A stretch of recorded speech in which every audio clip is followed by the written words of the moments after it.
at what cost are we willing to sacrifice our kids' childhood? Like, that's the biggest question I think there might need to be talked about. Like, what's the cost? It's very high. How many kids play pro hockey? Like one in thousands? I don't even know the number. So if that's what it is, like, again, let's ask ourselves, like, at what cost are we willing to, like, say no pool rule at the tournament? Like, to me, that's crazy. Let's rethink mistakes, because they're going to make them, they're going to happen. We need to have permission to make them in the first place. But it doesn't help if mom and dad, I don't feel that permission from them to even screw up, because like there's all this pressure and there's so much riding on my journey and like their return. And I feel that pressure. I know how much it costs. No wonder the kids are terrified to like not overhandle the puck and like make the mistake, right? How many kids have free play anymore? It's all structured like skill sessions for hockey. How many kids out there are so focused on just hockey that they don't even know that they're like this amazing baseball player, maybe, like, because they've never tried it, right?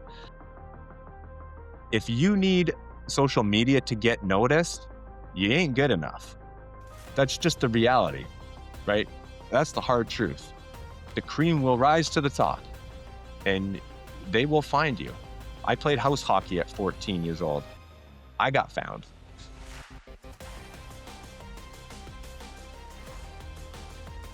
Aaron Volpatti defied the odds and a number of physical challenges to reach the National Hockey League. But detaching himself from that identity of being a hockey player was arguably a greater challenge, and one that he helps athletes and parents with to this day. Hey there, I'm Scott Rentoul, the host of Better Sports Parents, and you probably know the purpose of this podcast: to help you, me, and anyone else out there become a better sports parent by hearing from world-class performers from across the sports landscape. And the idea is that their insights, perspectives, and experiences can help you relieve some of the pressure that exists in youth sports today and give you a fresh and better perspective on sports parenting. Well, Aaron Volpatti is certainly a success story as far as the raw numbers go. There were 292 players drafted in his draft year. He was not one of them, and yet only 82 of those played more games in the NHL than Aaron would end up playing. But overcoming those statistics doesn't even compare to the ones he overcame simply to endure the traumatic event he suffered while playing junior hockey in his late teens. Aaron was badly burned in an accident and was told he would make a full recovery but never play hockey again. As mentioned, you know how that story ends, but it certainly shaped the person he ended up becoming. And he is far more than simply an ex-hockey player. He is now an author, he is a cognitive performance and injury coach, and he has 3 children of his own. He also has many interests outside of sports, but he has a keen focus on youth sports given his family situation and what he's been through in his own life. And he's here to share his perspective with you on Better Sports Parents.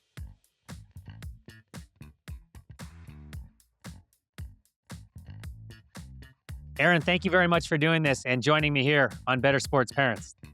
Yeah, Scott, thanks for having me. I'm looking forward to it.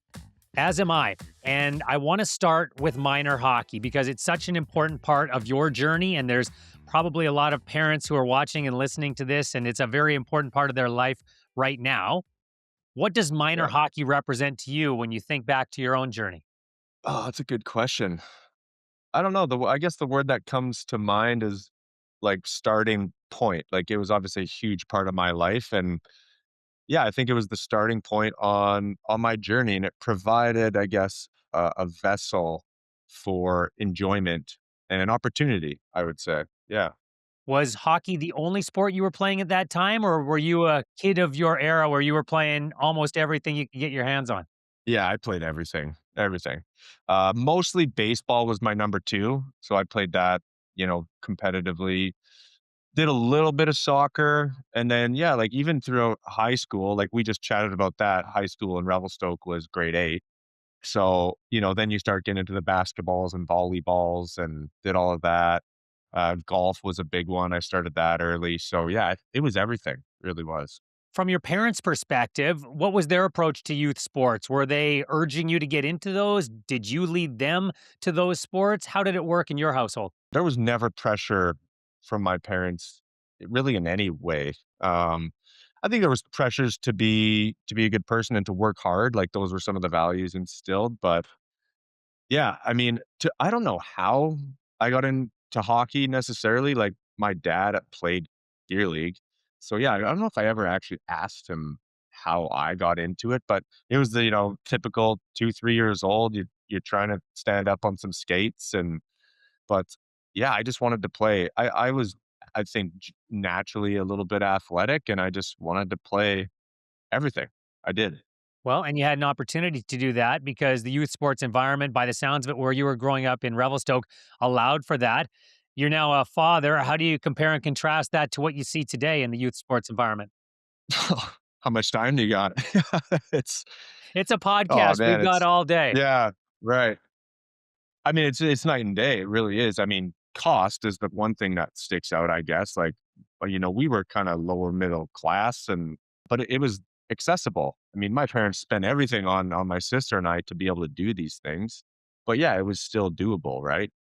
Now, as you know, it's crazy, right? They want the flashiest equipment and all these camps and camps and people like me. Like I got parents coming to me, their kids are like 9 and 10, and I'm kind of like, "Ugh, maybe come and talk to me in a few years." Like right now, I like if anything, I coach the parents, to just let the kids be kids. So that would be, I guess, the next biggest thing that stands out is like it almost feels like we're shaping the kid's identity for them, right?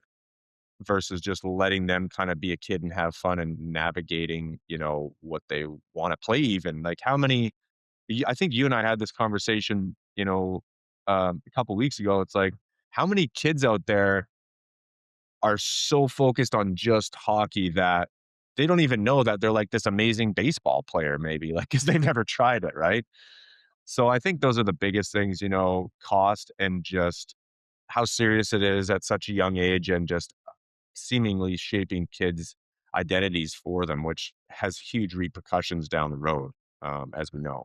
I think I know what you mean when you say let kids be kids, but explain that for the audience, what you mean by that phrase. Yeah, I've really compare it to again, just comparing it to when we were kids. It's free play. Like how many kids have free play anymore? It's all structured like skill sessions for hockey or like these different things or power skating, right? We played road hockey, we played cops and robbers, like whatever games, right? When we were kids. So it was kind of back in the days that granted this is in Revelstoke, so maybe a little bit different, but you get home from school, it's like, okay, be home by 6:30 for dinner. See ya.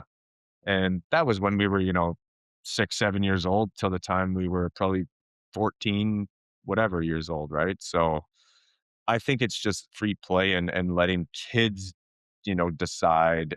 It's like, "Oh, you're bored, great. Go figure out something to do that's outside," right? And play, just play. You mentioned you never felt any pressure from your parents to achieve anything in particular or to enter into any sport in particular. What else did they stress about your sports experience? I know you mentioned hard work. What else? I think teamwork and leadership, yeah, really just it was being a good teammate and work harder than anyone else. And it wasn't just those words, but like my parents worked their asses off. And I think that was something I noticed and something that I, you know, caught on to in terms of, okay, and when that message was delivered and yeah, and accountability, I guess, in that sense of just if you want to be successful at something, you got to enjoy it and love it and you got to work hard. Again, this is with the thought that we don't need to do this every day of the year. Right? So still be a kid uh and we can explore that, when you turn again, we could debate this. What age does that happen? Well, for me, it was kind of like 15, 16 years old. We'll talk, down the road if you want to take this more seriously kind of thing. Well, it's really interesting because if people just hear that superficial description, hey, here's a kid from a small town in Canada who played a bunch of sports, really liked playing hockey, and ended up in the NHL. That is sort of the quintessential Canadian dream, but it was anything but a straight line for you. You weren't exactly the star of Revelstoke, were you? No, yeah, and that's why, yeah, I definitely have a different path than which everyone, I mean, not everyone, but a lot of people have their own path, right? Yeah, I mean, I was good for Revelstoke, definitely one of the better players, but I got cut from like select teams, for BC and these different things. And that was eye-opening, right? It's like, oh, I'm pretty good. And then it's humbling when you go try out against the top players from Kelowna and Kamloops, and it's like, oh, I'm not really up there with those guys, right? So it was eye-opening in that sense for sure.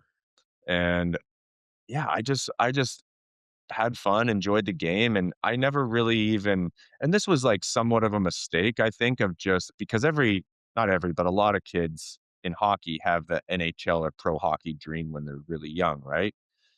And that's great, and you should have that. I think the mistake I made was not, or maybe putting governors on that dream and not realizing like what's truly possible. Because yeah, around you probably 13, I said, okay, that's not the path for me, and that's okay. And I was good with that. And I thought, man, if I could like play junior hockey and go to college, that would be cool. So that was kind of like my NHL, which around, yeah, probably 14, 15, I started thinking that was my path. That was my dream. So if anybody's looked you up on HockeyDB or if they've heard the intro, they know that you eventually made it to Brown University. But the way you got there is pretty unique. Can you talk about that journey from Revelstoke to an Ivy League school? Yeah, there's a lot of ups and downs in that time for sure, right?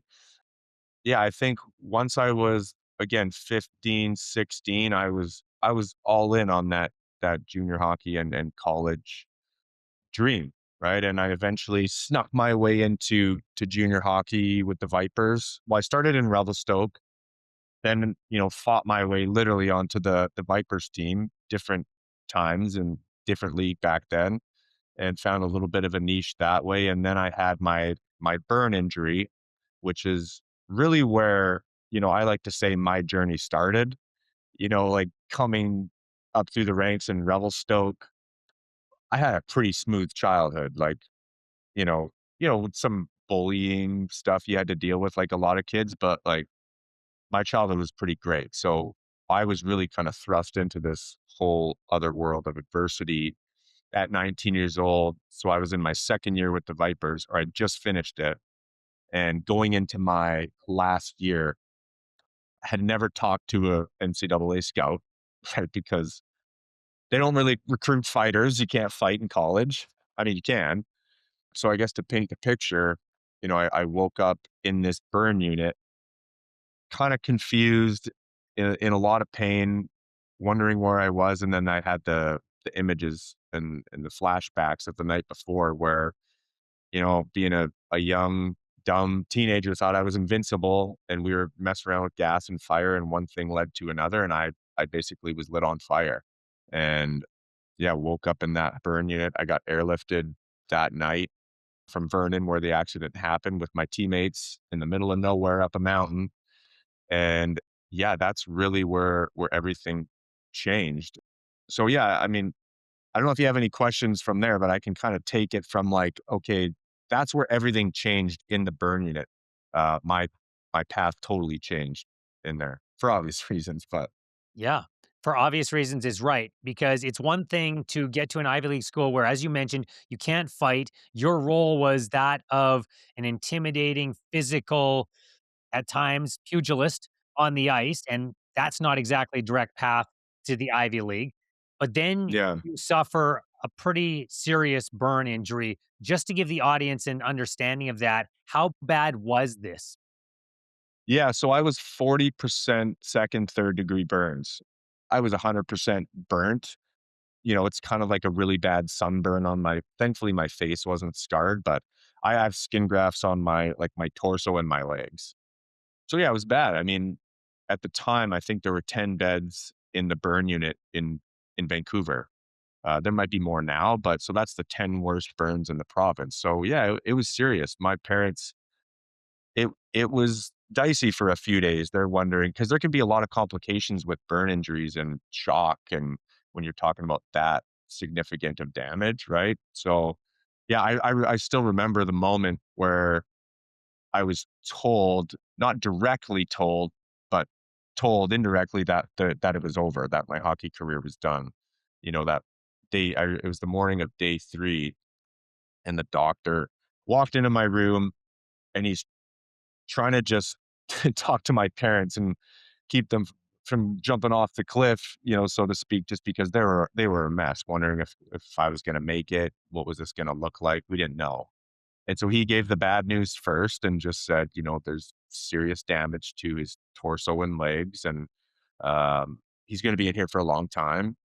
And the good news was that, you know, his face won't be permanently scarred. And I don't think we're going to have to skin graft over any of his joints, which is a good thing. And he will make a full recovery. It's, again, going to be a very long road. And so it was in that moment where things, I guess you could say, took a further turn for the worse, granted my circumstances. But I remember asking him, like, how long is he talking about? Because I got training camp in, 3 months going into my last year of junior hockey eligibility, which is my last crack at the can to go make this dream happen, right? Yeah, he looked at me like I was crazy, like I was still on fire. And again, I was totally wrapped head to toe like a mummy. And yeah, I'll just never forget that look on his face. And I was like, oh, okay, then it's over. And he eventually said that. He's like, listen, you're gonna be probably in here still by the time that camp rolls around, and then it just starts. The rehab and recovery is years, not months. So yeah, that was my first 2 weeks in that burn unit, was trying to deal with that new reality, and kind of that loss of identity as a hockey player.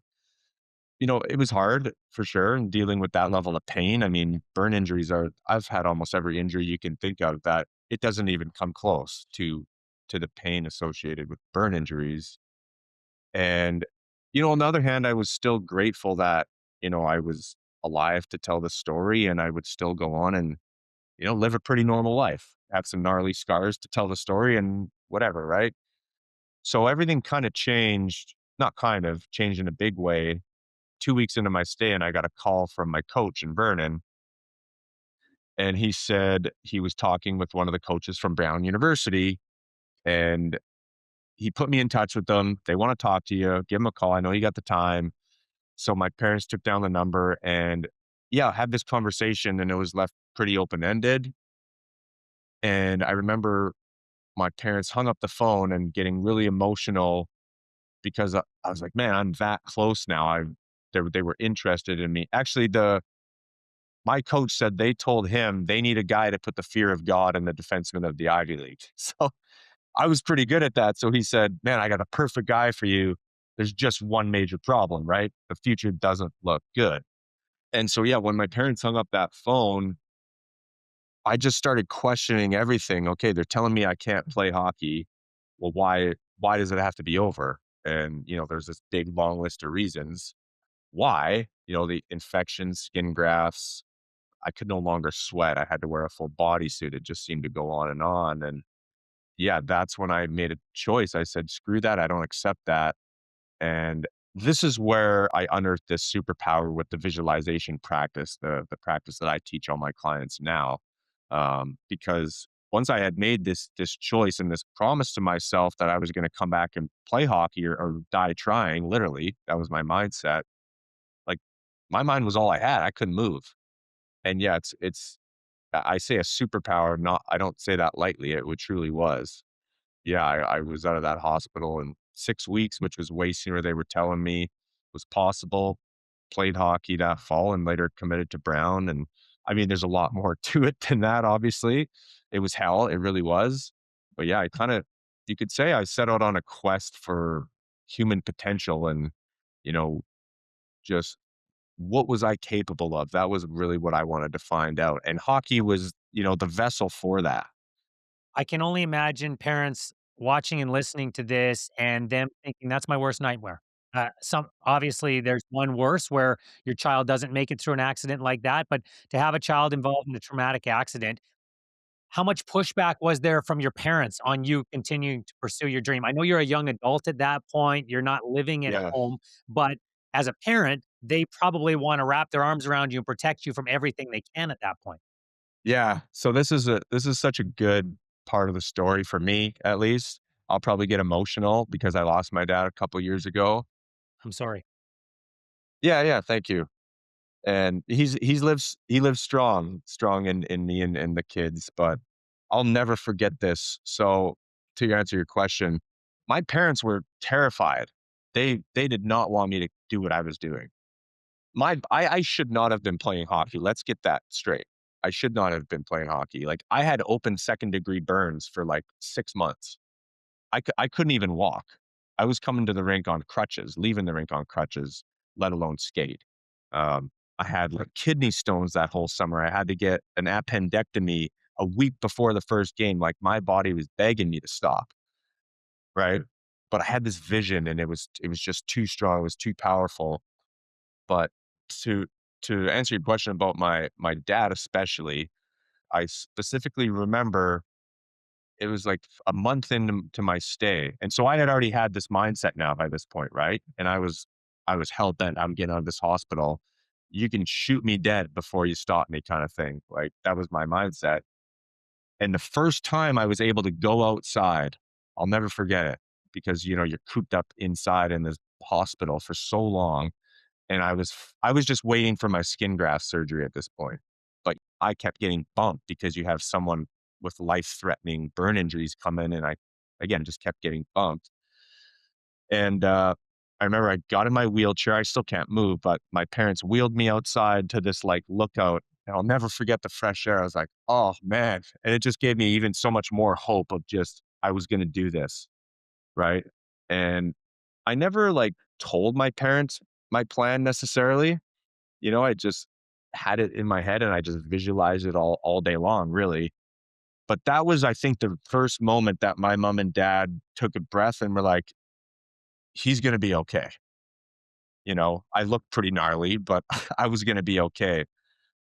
And my dad literally said those words. He's like, "What a crazy month, man. Like, you're gonna be okay. You're gonna make it."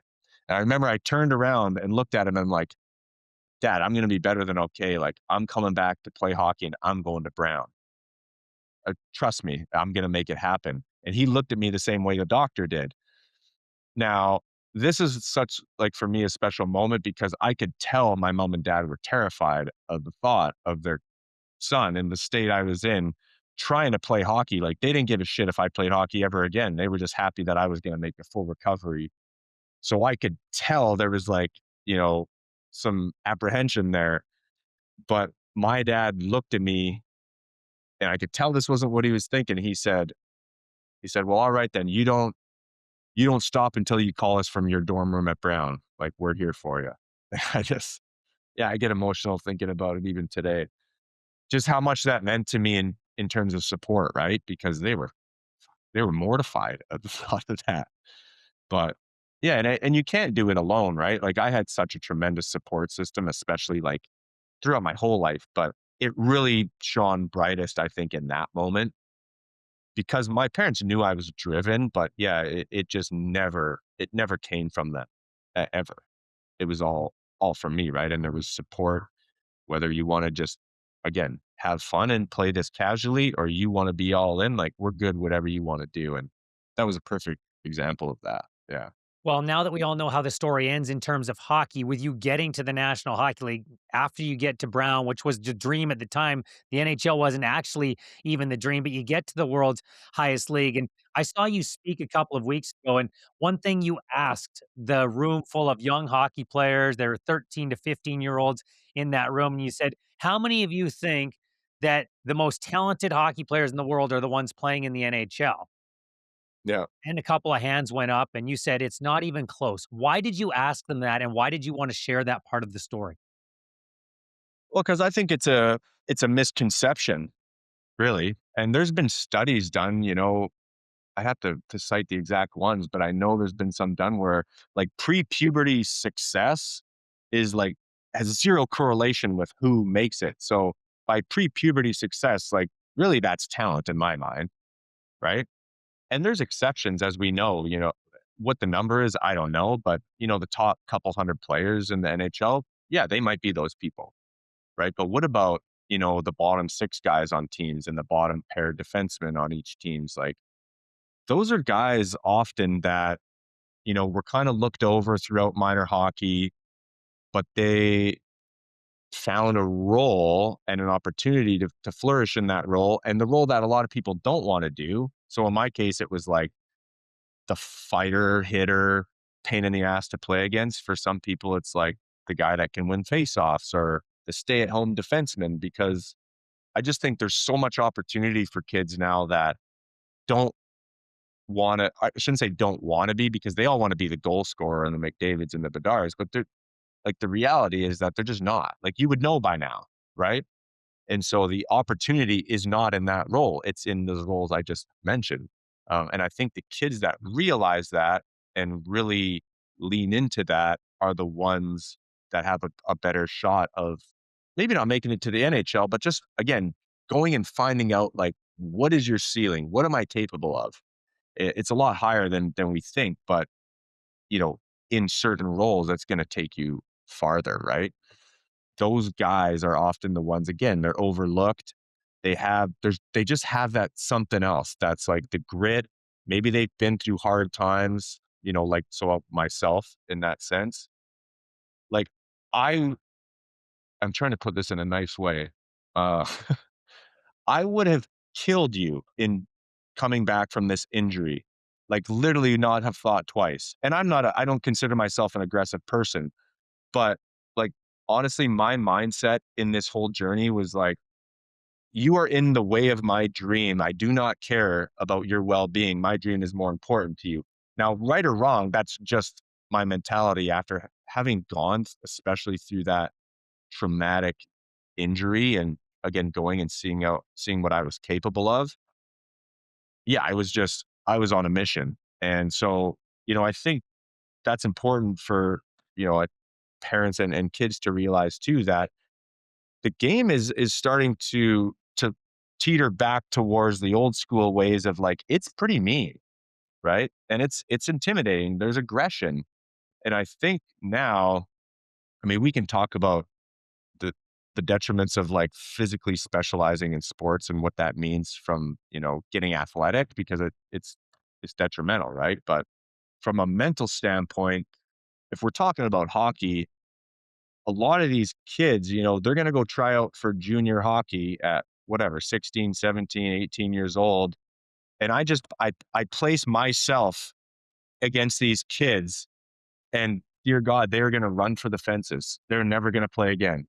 Because, and I don't say that, coming from a place of aggression, but there's going to be too many guys that are, and girls, whatever, league you're playing in, too many people that have that same mindset as I did, where a lot of these kids are going to have come through the ranks, and it's hockey's been a full-time job for them for 10 years, maybe, or more, right? Where they've been on the ice all day, every day of the year.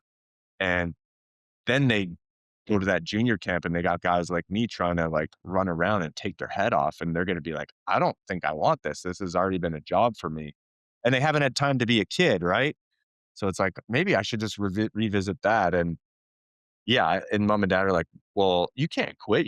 This is our investment. And that's a whole other problem. And where's my return on that investment? And you wonder why there's mental health and guilt problems associated with that. Right. So, and I see this, and it doesn't even have to be, guys like me necessarily, intimidating. It can just be the pressures, right? The pressure alone these kids can be like, I've been dealing with this for way too long. I think I'm done. I'm just fried out. Like, when I went and tried out for junior hockey, like, I was just getting started, you know, I was ready to party. Well, it's really interesting, and I want to come back to the youth sports environment because that's what this podcast really is about. But I do think it's important to ask you this question because you raise an excellent point. Almost nobody grows up wanting to be on the fourth line or the sixth or seventh defenseman or the backup goaltender, but there are players who fit those roles and are willing to do anything to have those roles. I'm sure you didn't at one point envision yourself as that person, but why were you willing to do those things to make it to your ceiling? Yeah, I think I was able to identify what that role was. And now that wasn't just me. I had the help. And I'll never forget this conversation too with he was the GM of the Revelstoke Grizzlies junior B team. So I was 16, 17 years old. And, I had a pretty good year there. I was like point a game. And whether he saw some habits changing in my game or something, the way I played, I'll never forget. He pulled me in his office and he told me, he said, "You are not a goal scorer. Let that sink in." And I was like, "Yeah, but I had a point a game." And he saw so I always had a knack for hitting. Like I could hit at a young age. So he saw that. He said, "Your ticket to, I don't know where you can take this, but you're going to take it farther than you think. Your ticket is hitting. You're going to have to learn how to fight the way you're hitting, but your ticket is hitting. You are not a goal scorer. Don't forget that." So it was honestly, it was great advice because yeah, maybe my head started getting a little bit bigger and he saw that in terms of who I was and he recognized, if you're going to go jump up to the Vernon Vipers next year, like they were the best team in Canada at that point, you ain't going to do it as a goal scorer. And so that was, yeah, really important, I think, in my journey. And I listened and I took it seriously and he was right. And I think really the only time I've been a true like top line guy was my last year of college at Brown. That's it. And I didn't abandon the the aggressive style play I had, and apparently the scouts like that, having the full package, right? So that was a big part of why I made it was being the best at what made me good, and that was hitting. Well, it's a good example of something I'm not sure we see enough of in youth sports. I think that's one of the defining characteristics of a good coach is showing players on their team, if we're talking team sports here, how they bring value no matter what their role is. Because it's really easy for the external validation to be goals, assists, highlight reel plays, save percentage, the traditional counting stats. But good coaches, in my opinion, show each player they have a valuable role on the team and the team can't function quite right without them. Would you agree with that assessment? 100% I would agree, but I also think there's a disconnect now with that where I think coaches sometimes can voice that, but then sometimes mom and dad are like, why, and the kid for that matter. So they're saying, well, I should be playing more minutes and I should be playing on the top line. But the coach is like, yeah, but you're not that kind of player. I can see it maybe. And there's times where I'm sure they're wrong.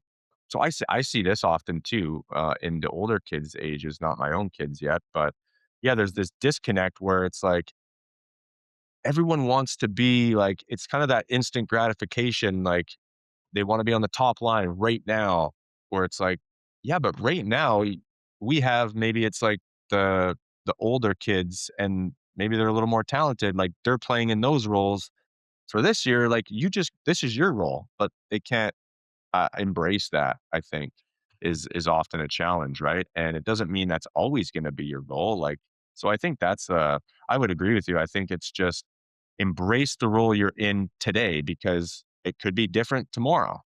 Then embrace that role, but just do it. And my parents were really good at this. It's like just be the best you can in that role today. And again, like maybe you'll get some playing time on the power play next game. You just never know. And then embrace that. But don't forget who you are. So yeah, but I think there is a disconnect often with what the coach's messaging is to the player and what the parent's messaging is, or what the own player's message in his head is. Sometimes there's a disconnect there. Well, and I'm not sure where we delineate between that competitive environment where we're talking about a meritocracy in a team sport and what happens for kids that are the age that you have right now, which I know you've got three and the oldest is 10, where I believe at those ages, we should be striving for equal play or close to equal play. We should be striving to put players in different positions.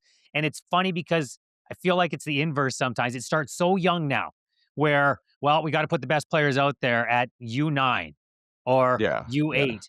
And I personally don't feel that's healthy for development. What's your view on those younger age groups? Yeah, I 100% agree. Having gone through it, so next year my oldest boy will be in U13. And I remember going through minor hockey, like that's sort of when it started to matter. It's like, and it was honestly messaging from the coaches is like, do you guys want to win or do you want me to play you all evenly? And then he left it up to the players. I think that's a great way to approach it, right? What do you guys want? Because we're going to have a better chance of winning the game if so and so plays. Now, I don't think that should happen before U11. I agree. I think it should be, again, developing the skills and maybe it's different positions, learning how to skate backwards and forwards before you start specializing as, a certain position for sure. But yeah, maybe I would say maybe U13 that starts to become a conversation and maybe like a tier one type of thing. But yeah, it's too serious at a young age. So now, contrary to what I said previously about the coaches being right in terms of the messaging for roles and things like that, I do think there's a lot of situations, a lot where the coaches take it too seriously. So that's a problem too, right? And that trickles down because we already know the parents and the kids do. So if the coaches are hopping on board, then these kids just don't get any reprieve, right? Like I'll give you an example. This year we went to a tournament in Calgary, and listen, like the coaches and everyone, they're just trying their best, and that's not to like harp on them or anything, but the kids had a no pool rule at this tournament between games, and I was kind of like, I feel like that's a miss, you know, like the kids are 10, man. Like I think if I was coaching, I'd be like mandatory team pool. I don't care if you guys lose 20-0 because I was having this conversation with my buddy, whose kid's on the team, and it's like, he played junior with him, and he played pro, and we're just like, "Do you remember one game in your childhood?" And you're like, "Nope, can't think I do. Can't say I do." It's like, "No, you remember being in the pool, right?" And so I think that's and we chatted about this a couple weeks ago. Like, at what cost are we willing to sacrifice our kids' childhood? Like, that's the biggest question I think there might need to be talked about. Like, what's the cost? It's very high. And if we know the stats say that, I don't know, you probably know the numbers better than I do. How many kids play pro hockey? Like one in thousands? I don't even know the number. So if that's what it is, like again, let's ask ourselves, like, at what cost are we willing to like say no pool rule at the tournament? Like to me, that's crazy. It's just crazy. Why do you think that it has become so serious at such a young age? You know what I think, and I listened to this interview with the Spit and Chicklets, and they interviewed Jeff O'Neill, and I thought he put it perfectly, where he said, "It seems like parents go into this journey." I can't speak for other sports because I know they can be just as wild, right? But with hockey, it's like we go into this now as like my kid is my investment, and it's like by the end, where's the return on my investment? Like that's so wrong, right? And I thought that was so well put, and so I think that is whether we've been brainwashed to think this or it's just we've we're just lemmings and we've just followed suit with the craziness. I just think it's like, let's give my kid the best chance they can to like either play college hockey or play pro. But like, is that really the thinking we should have? So I think that's the biggest problem. Like that's the thinking is like molding our kid. And like I said, we're shaping their identity now. Like we're molding them into becoming hockey players. But like that's not for you to decide, right? So let's expose our kids to a bunch of different things. Like what if like my kid loves to play drums? I'm like, what if that's your calling? And he always, it's funny. He asked me because I'm a big music guy. He's like, so if you would have rather like, or he asked me, would you rather have played in the NHL or been like a famous rock star? And I was like, oh, come on, man, you know the answer. He's like, rock star? I was like, yeah, not even close. So you know what I mean? It's just like exposing them to different things and let them figure out what they want to do later, not right now. And sometimes like I have this conversation all the time with these parents on my kids' team where it's like they look at me like I'm crazy when I say I have a no spring hockey or summer hockey rule when my kid's this old because they all do it. And I'm like, I don't judge you. Like I'm just not falling into what I think is the trap of, youth sports because we go camping and we go fishing and my son plays baseball and he's got to be a kid. And I think that's the misconception is that they think, well, my kid can still be a kid and be on the ice all the time. It's like, well, you'd be surprised. I don't think so. We're molding them to these hockey robots. So again, I know that we kind of rant sometimes about these things, but yeah, it's a huge problem. Well, that's why we're having these conversations. Yeah. And I think this is very relatable to a lot of parents. And the trap that I think you're referring to, but I don't want to put words in your mouth, I want to ask you is making decisions based on fear of falling behind. I think that's the trap a lot of Yeah. parents fall into. Is that exactly what you're talking about? That if my kid doesn't play spring hockey, if my kid doesn't do development during the summer, he or she is not going to be at the adequate level to be on this team I have earmarked for them.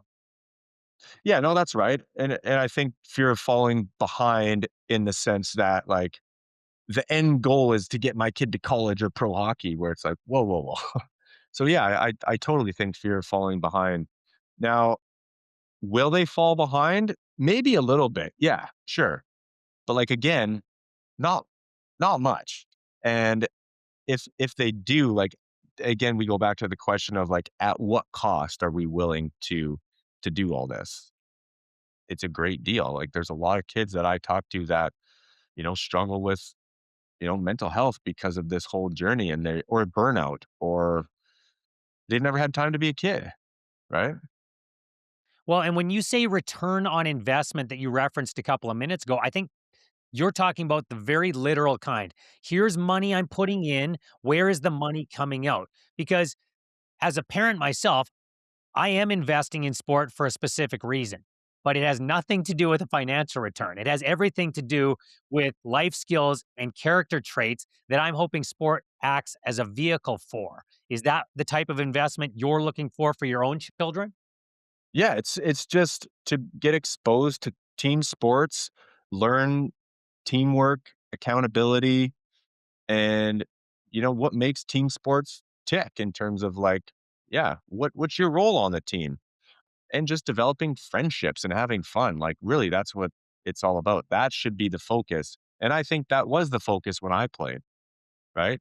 And I think there's this idea that, well, if my kid doesn't go to play college or whatever, or even maybe junior, then it's like this massive fail. And I didn't get literally no return on my investment where it's like, we've gone about this all wrong, right? Like from the get go, it should be, let's teach my kid, the values of teamwork, what it means to be a good teammate, develop new friendships and just have fun and be a kid and create memories for their childhood, right? Like, I mean, I might be missing a couple things, but that should be the bulk of it. And that's it, right? Like, that's really it. I agree with you in that regard. And you've said a couple of times that as a cognitive performance and injury coach, quite often you're coaching the parents, not actually the child who's involved in the sport. What do you coach parents on in that respect? Really just the things we've been talking about in the sense of it's more like not necessarily a teaching for the parents, like with my clients and kids, if they're younger, yeah, there's a lot of teaching and things like that. But the parents, it's more of a conversation, and often they'll ask me, "Well, like, what should I do?" And I don't know, like, I'll ask you, like, "What do you like?" I just think it's funny when I get asked that, like, "What would you say?" I would say support without pressuring. That is the most succinct way I can come up with it. And there's a lot of nuance to that conversation, and there's a lot of behaviors associated with both sides of that. But and it can be difficult to do. I'm not gonna say it's easy because we all get caught up in what our kids are doing on the ice, on the field, on the court, wherever the venue is, because there's nothing we care about more. as parents. We are so Totally. emotionally invested in our children. We want them to succeed, but I think it's very difficult for parents in those moments to identify what actual success looks like. And sometimes they need a voice like yourself and hopefully a resource like this podcast to have them do some self reflection and redefine what Yeah. success actually means. Yeah, I think you're totally right. I underestimated what it was like as a parent of kids in sports for sure, but I'll catch myself sometimes, right? Now, the whole yelling at our kids and the refs in the rink is another conversation, like, that's just also a huge problem. It drives me crazy. I almost, like, can't even watch it sometimes. I don't mean catching myself in that sense, but, like, more like in the car ride, right, to or from more from. Like, in the car ride too, like, we'll talk about it, and I'm fine to talk about the game and what maybe he's gonna visualize doing and just focus on having fun, sure. But, yeah, after the game, I think is an interesting one because I'll wanna, like, "Oh, man, you gotta do this, you gotta do that," because, of course, we see it is easy from the stands, but I'm able to catch myself and I'm just like, this is not the time. He's too young. And yeah, I think you hit it, on the head in terms of when I ask the parents, or sorry, when they ask me, what should I do? I say, nothing. You don't need to do anything. You need to be quiet and just be your kid's cheerleader. That's it. Like, you want to get the cowbell out and cheer your kid on, you scream to the rafters. I think that's great. Right? It's the yelling at the refs and, like, yelling at your own kid and other kids is, like, in a negative way. I just like, why are you doing this? And so I think maybe it's we just in those moments as parents, and we get it, right? Where maybe the amygdala gets hijacked and the emotion, we just can't control it. Again, what's the environment we're trying to create here with this whole support of our kids? So, yeah, the conversation with the parents is like, again, depending on the kid's age, right? If they're this number we could debate, I don't know, but I'd say, like, let's say they're under 12 or 13, around that age. Like, you're the cheerleader, that's it. You shouldn't need to say anything else other than, and this is what I would say again as they get older, especially, it's like, and I do this with my oldest, it's like, hey, I'm here, or I'll ask him at the end of the game, do you want to talk about it? And sometimes you'll say yeah, and sometimes you'll say no. And I say, all right, well, I'm here whenever you want to chat about it. And then we talk about what music he wants to listen to and air drum to in the car. Like, like, so that's really what I think it should be about is, like you said, support. Again, that's where it can be like, well, how do we define that? Right. So I think that depends on the age. But it's just being there as a sounding board. It's not, giving the kids, unsolicited advice as a parent from the stands watching their game. Like, it's just not the same. Well, Ray Ferraro pointed this out in one of the early episodes, and I thought it was a great thing he brought up. And I try to share this with as many people as possible because it's so easy from the stands. And it's so easy when you have a Yeah. lifetime of experience to see the play that should have been made or the pass that could have been sent. Right. And Ray said, how many bad practices must I have had along the way? Like, the number is Yeah. countless, and we're talking about a guy who Right. played in the National Hockey League, scored a boatload of goals and all that, Right. but he admitted, "I had a ton of practices, so what am I doing critiquing an 11-year-old or a 13-year-old for that matter, who you don't know what's going on in their day necessarily. You don't know what they've actually been asked to do or the dynamic they've got going on the team, and you're so worried about that performance instead of just stepping back and saying, 'It's going to be fine. Let them enjoy this.'" So true. And you know what the another problem is too is that, so as athletes, not just kids, like I see this with my pro guys, and this is true of life. We tend to give a lot of weight to those few negatives or mistakes that we make, right? It's like that overshadows the whole performance and all the other good things you did in that game. And so the problem is the parents do that now too, right? So it's not like focusing on, the 90% good you had, because you're going to make mistakes. And that's something I teach in my business. It's like, let's rethink mistakes because they're going to make them, they're going to happen. We need to have permission to make them in the first place. But it doesn't help if, like, if mom and dad, I don't feel that permission from them to even screw up because like there's all this pressure and there's so much riding on my journey and like their return. And I feel that pressure. I know how much it costs. No wonder the kids are terrified to like not overhandle the puck and like make the mistake. Right. So yeah, I just think not only is it like I remember as a kid, yeah, you didn't want to make a mistake, but like I didn't have pressure anywhere else from it. Now the kids do, right? I agree. How much do you think social media contributes to that? Yeah, I would say a lot.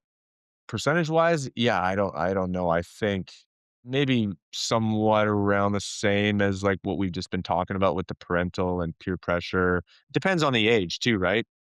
I can't tell you the number of clients I've had that are, between 15 and 18 years old that have a huge phone problem addiction. Like, we're talking like 5 to 8 hours a day addiction. That's a huge problem.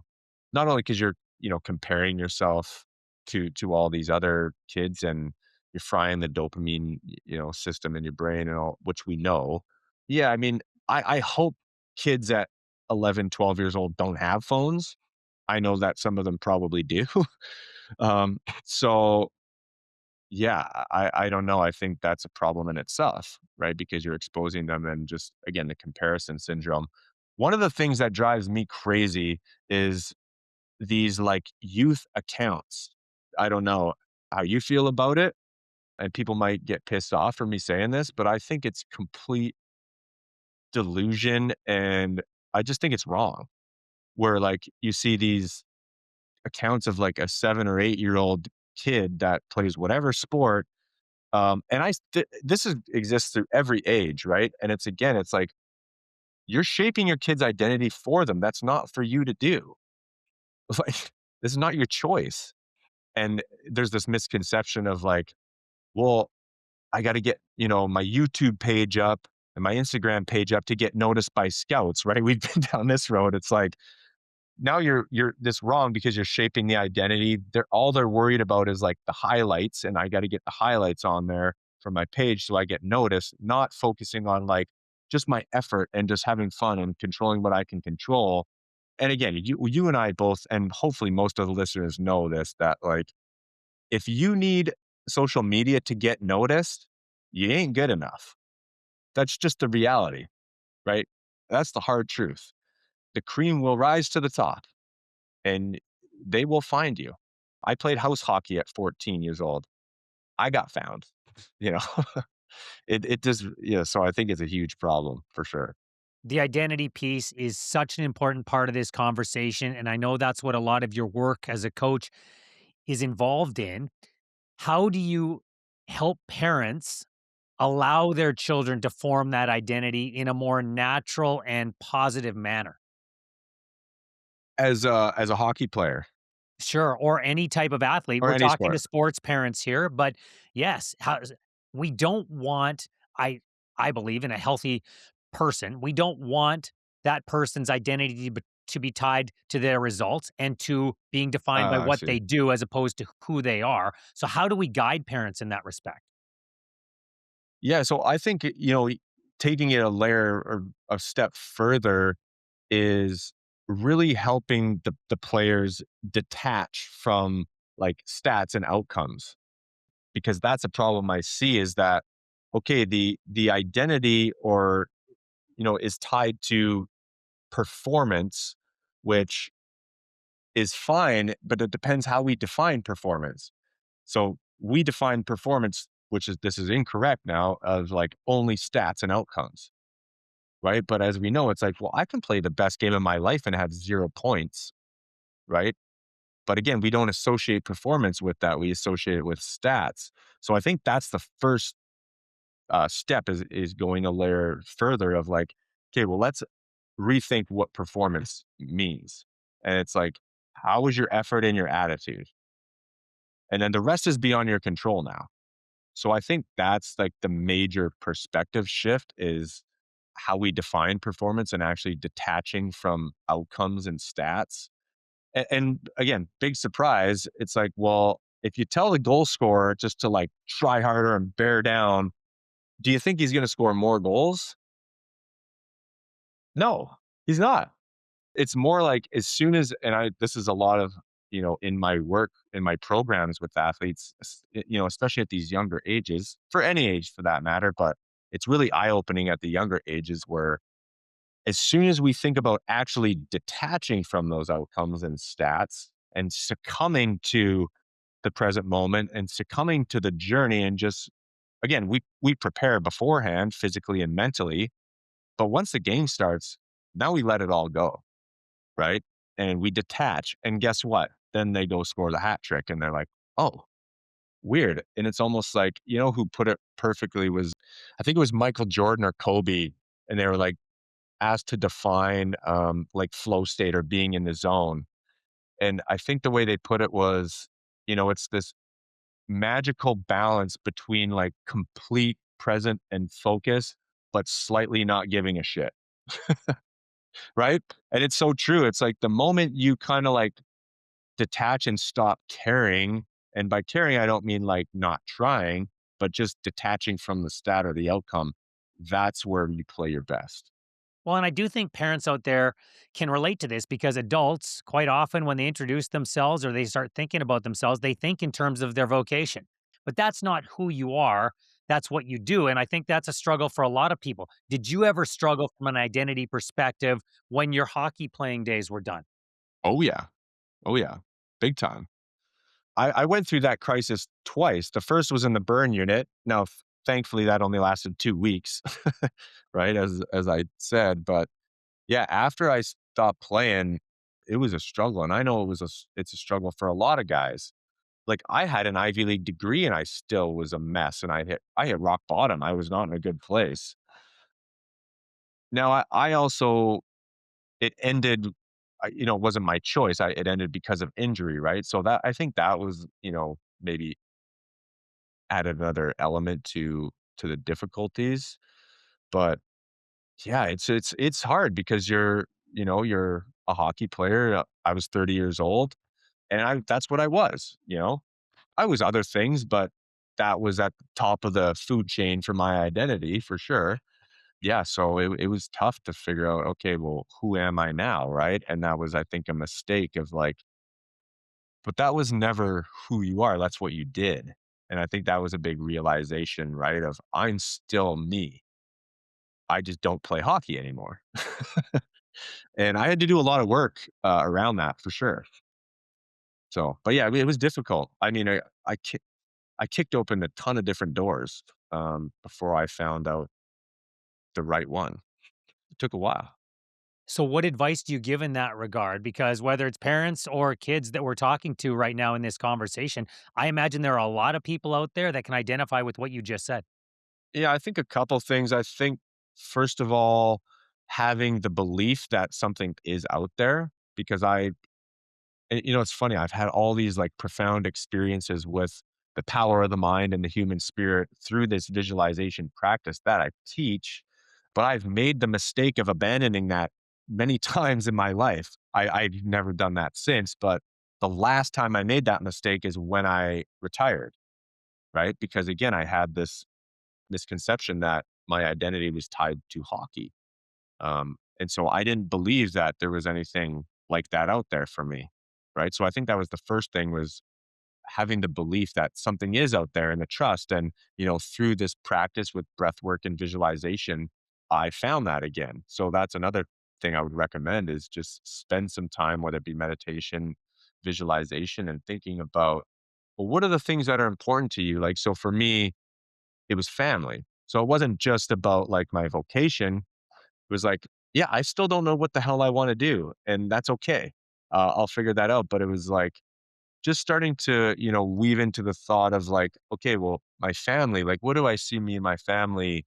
What does that even look like in terms of my visualization? And right. Because in the mind, there's no limitations, right? So that's the beauty of it. It gets to be whatever you want. So I think on the mental side, just, having some sort of practice that you're able to go to and daydream a little bit and be like, if there were no limitations, what would it look like? Like that's the beauty of it, right? And then in the same breath, okay, well now in the physical world, this isn't about like Oh, so Aaron says if I just visualize this mind movie, and that's like the technique I teach in my business, the cinematic mind mapping, and I can just kick back and watch Netflix and scroll through Instagram all day, like this dream's gonna come true. Like, obviously, that's not the case, right?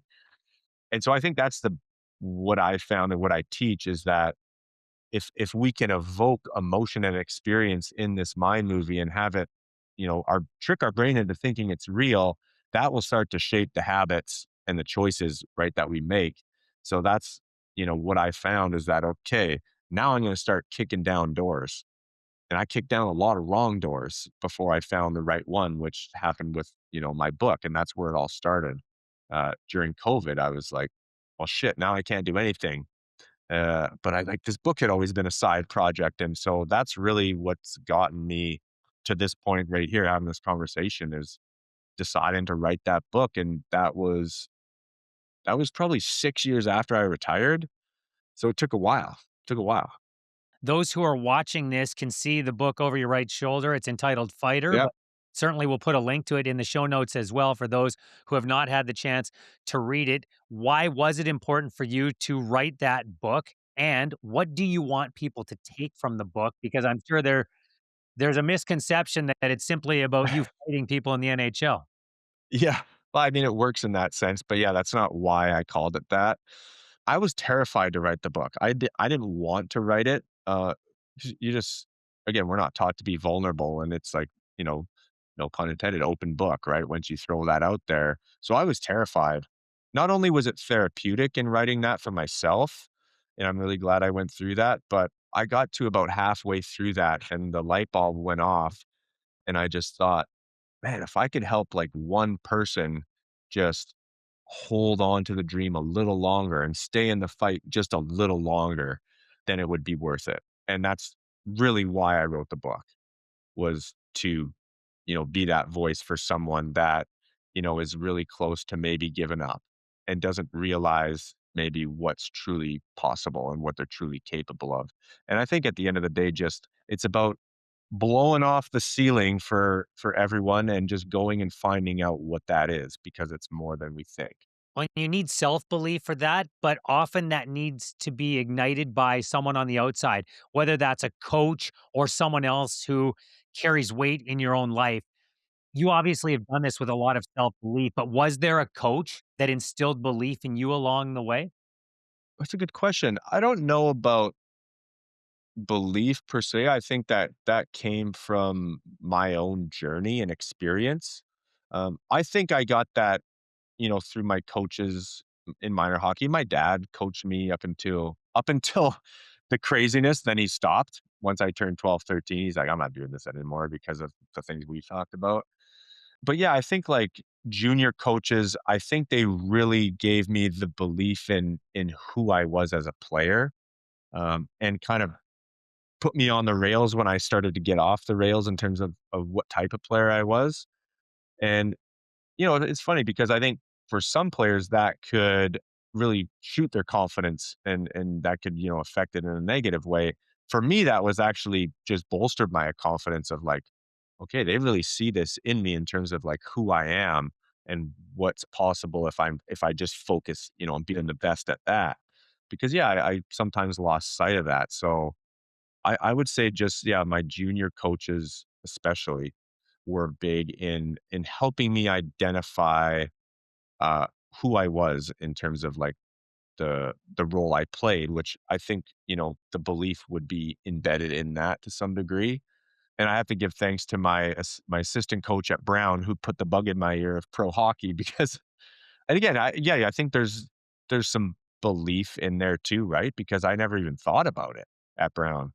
And he said, I think you could have a solid career in the AHL if you did these things and you can hit. There's something there.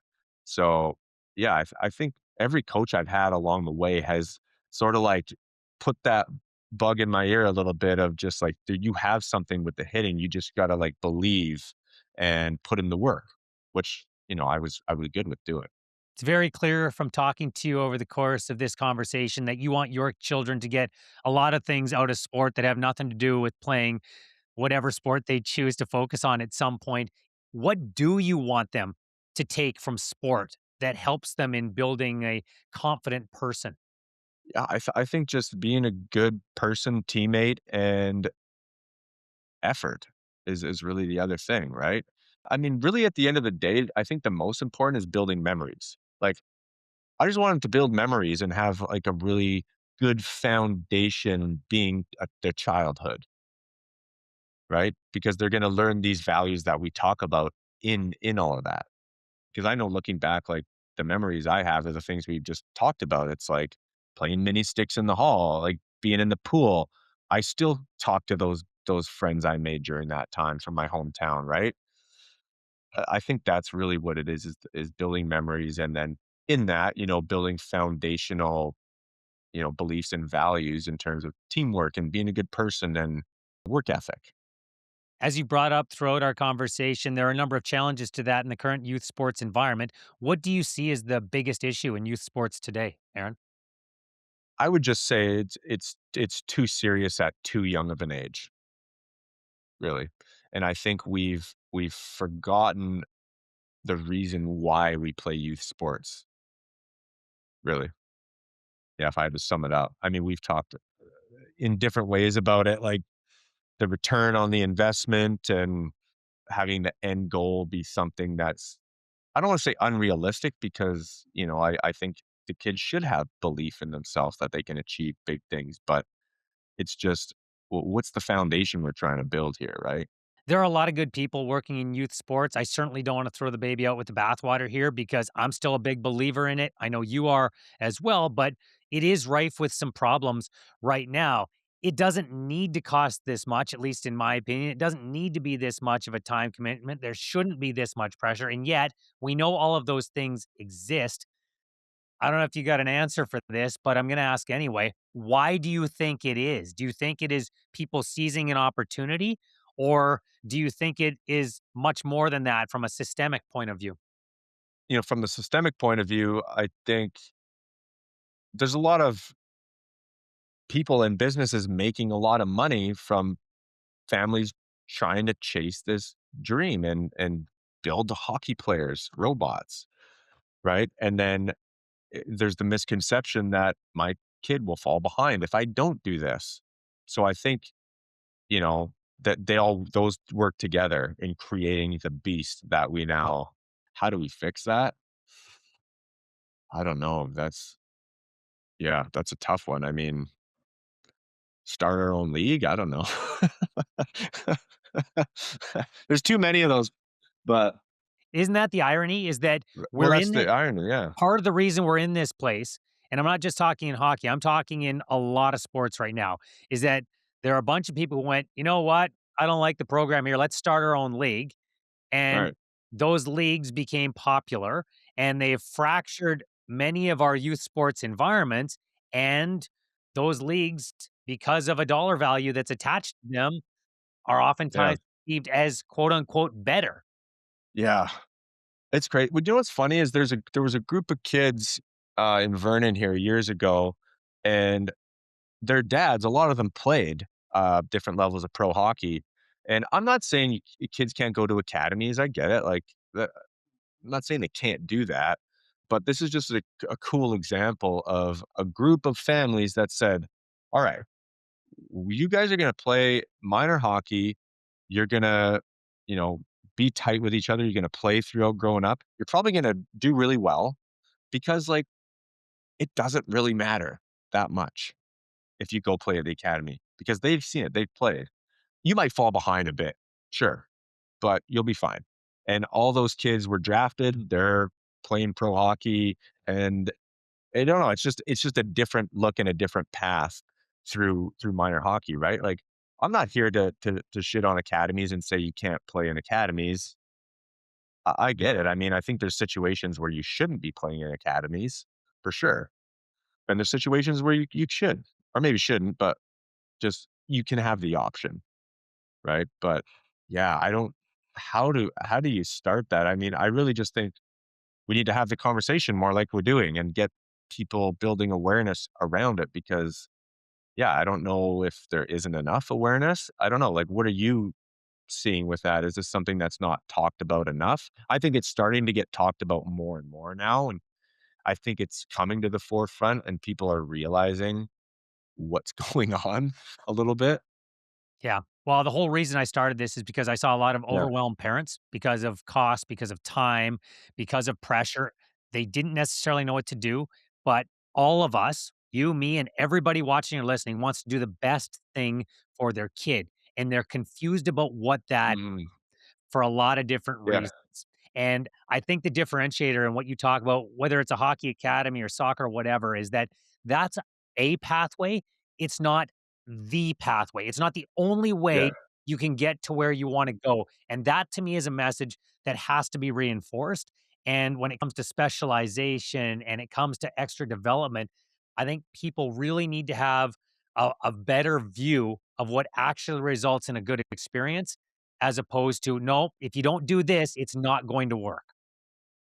Totally. Yeah. And I think, to piggyback all of that too is that sometimes like parents can't set the boundary, right? And I'm not saying I'm perfect, right? None of us I are. have many flaws with my parenting and I do things that are wrong and have to relook at myself in the mirror every night, like all of us parents. But I don't know, like I have this conversation often where I, have this conversation with parents and they say, yeah, but like Johnny just like, he just really wants to do it. And so we let him. And I'm like, yeah, but like you're the parent. You have to say no sometimes. Right? And I mean, I don't always say that to their face, but, I want to, and maybe that's something I should start doing, right? But I don't know if that's my place, but I just, my some of my circle of friends and myself, it's like, "This is the boundary. I've told you, we're gonna visit the spring hockey thing and the summer hockey thing." Like, I told my son, I'm like, "You wanna do that in a couple years? I'll drive you across the country, man. You go for it. I'm there for you, but not right now." And it's also a family decision for us. Like I got a toddler and a baby, and I'm like, dude, I'm gonna be like poor and divorced if I do this for you. So, you know, um, I mean, if he was older, that's a different conversation, like I said. But I think that's a hard thing for parents, like you said, because they want to do what's best for their kid. And I think the misconception is like we need to keep our kids happy all the time. Like that's not your job. It's just not, right? It's not to be your kid's best friend, and it's to set the boundaries, and, like, I told my son, I'm like, "You're the bull in the cage. Like, if this is something you wanna do, I'm gonna support you in that, but right now, I'm keeping you penned up in the cage, and you're gonna be all full of piss and vinegar, and when I let you out of there, you're gonna be ready to rock." And he kinda likes that idea. He's like, "Oh, yeah." And he also likes to camp and fish, like I said, and so I'm like, "You can't do it all." And even if you could, so I actually had this conversation with him. I said, "You know what? If you wanna try out for spring and go through that experience, you can do that." I mean, but here's the problem, it was over Christmas, and I'm like, "We're only here for one of them, so it doesn't really make sense." That's the other thing, it's like they do these things, and I'm like, "Who's here?" Like, what and people stay home to do the tryout. I'm like, "We're not doing that." Anyway, I said, like, if we happen to be around and you wanted to try out, like, you can go through that experience. If you make it, you're not playing, just so you know. Yeah, I just think the boundaries can be set. They have to be set a little bit, right? So, Well, and it's only through conversations like this that we can share ideas and try to reincorporate or incorporate things into our own parenting and see what works for each and every family. Aaron, I really appreciate you taking the time to do this. Thank you very much for this conversation. yeah, thanks, Scott. Thanks for having me on.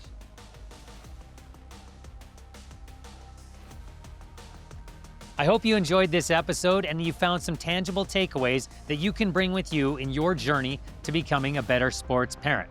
The best way for you to support this podcast is for you to subscribe, follow, rate, review, and drop us a comment on whichever platform you're watching or listening. And the fastest way for us to grow this podcast and reach more parents out there is for you to share it with your respective networks and to tell people that you see at your youth sporting events when you're there with your children. Big thanks to Lightstock Music and Andre Diakonu for the music on this podcast, which is a production of Toolkit Content. Until next time, happy sports parenting. And remember, have fun out there. That's what it's supposed to be about.